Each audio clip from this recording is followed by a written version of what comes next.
Okay, picture this. You're in France, you've found the most perfect little bistro, and you decide to order the cheese plate.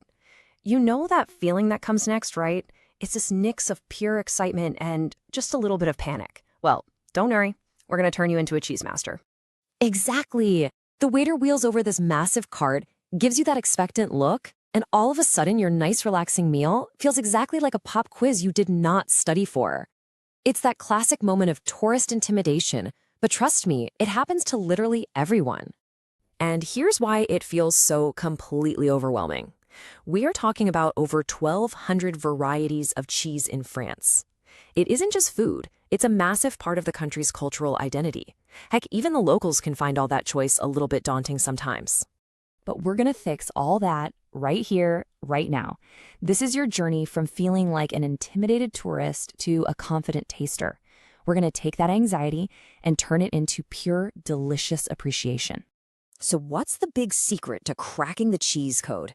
It's actually surprisingly simple. You just have to get that almost all of those 1,200 cheeses fall into just a handful of distinct families. Once you know these, the cheese shop, the Fromagerie, becomes your playground, not a place to be scared of.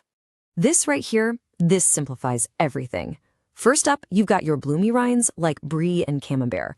Think soft, creamy, a little mushroomy.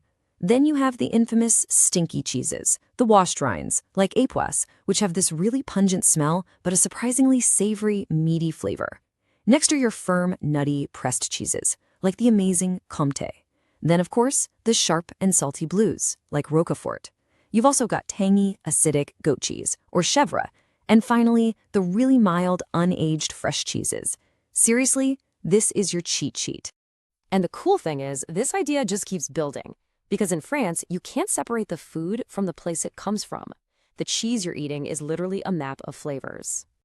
And that brings us to this crucial French concept, terroir. It's this idea that everything, the soil, the climate, the grass the animals eat, gives the food a unique taste. So a cow grazing on salty seaside grass in Normandy, it's going to produce wildly different milk than a cow eating wildflowers up in the Alps. The cheese then becomes a taste of that very specific place. So to put that into practice, here are 4 key regions to just lock into your brain. Normandy, up in the creamy north, that's where we get camembert. The Alps, that's all about those giant, hard wheels of cheese that are perfect for melting, like reblochon. The Loire Valley is basically goat cheese country. And the tiny village of Roquefort-sur-Saône is the one and only place where true Roquefort cheese can be aged in its famous caves. And these cheeses are just steeped in history and legend. I mean, take Valençay, a goat cheese from the Loire Valley. It's shaped like a little pyramid, but with the top chopped off. Why? Well, the story goes that Napoleon, furious after his failed campaign in Egypt, saw the pyramid shape and just sliced the top off with his sword. Now, whether it's true or not, it totally makes you remember the cheese, right? Okay, you know the families, you know the regions. Now for the really practical part. Walking into that cheese shop and buying cheese with total, absolute confidence. Before we go any further, here is the single most important, unbreakable, cardinal rule of the French fromagerie. Ready? Do not touch the cheese. You look, you point, and the cheesemonger, the expert, does all the cutting. That's it. Simple as that. Now, to order like a total pro, you just need 3 little things. First, always greet them with a bonjour.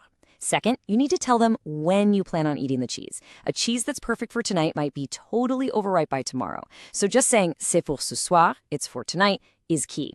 Finally, just ask for a piece, un morceau, and you can even show them how big you want it with your hands. So easy. All right, you've successfully bought your cheese. Now let's make sure you eat it the right way. And yes, there are rules. But you know what? They're not about being snobby, they're all about fairness. And that brings us to the age-old question, the one that plagues every single visitor to France, the rind. Do you eat it or do you leave it behind? Okay, here's the super simple rule. For soft cheeses, think brie, camembert, most goat cheeses, yes, absolutely eat the rind. It's packed with flavor and texture. In fact, leaving a hollowed-out shell of brie rind is a major faux pas. But for the hard cheeses like Comté, the rind is usually way too thick and tough. You just cut that part off. No big deal. And now it's time for a quick geometry lesson. How you cut the cheese is actually kind of sacred. Round cheeses get cut like a pie. Simple. Logs are just sliced into little coins. But the most important rule of all is for a wedge, like a piece of brie. You never, ever, ever cut off the tip. The nose, that's the best part. You cut long slivers down the side, so every single person gets a perfect piece with both the gooey center and the rind. See? It's all about fairness. And just like with a wine tasting, there is a correct order of operations here.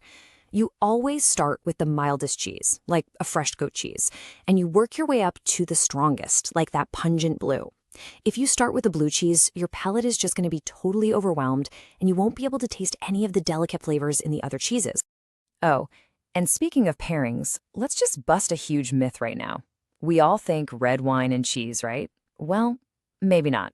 The tannins in a lot of red wines can actually clash with the cheese and create a weird metallic taste. You want the real pro move? White wine. A nice, crisp, acidic white wine cuts right through the fat of the cheese and cleanses your palate. Honestly, it's often a way better pairing. And just like that, you have all the tools. You know the families, you know the regions, you know how to buy it, and you know how to eat it.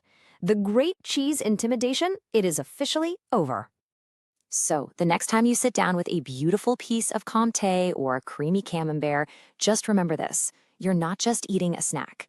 You are tasting the soil, the history, and the culture of a very specific corner of the world. You are literally tasting a piece of France itself. Which really just leaves one final question. The next time you're walking down a street in France and you see one of those beautiful, maybe still a little intimidating cheese shops, are you going to walk past it or are you going to walk right in?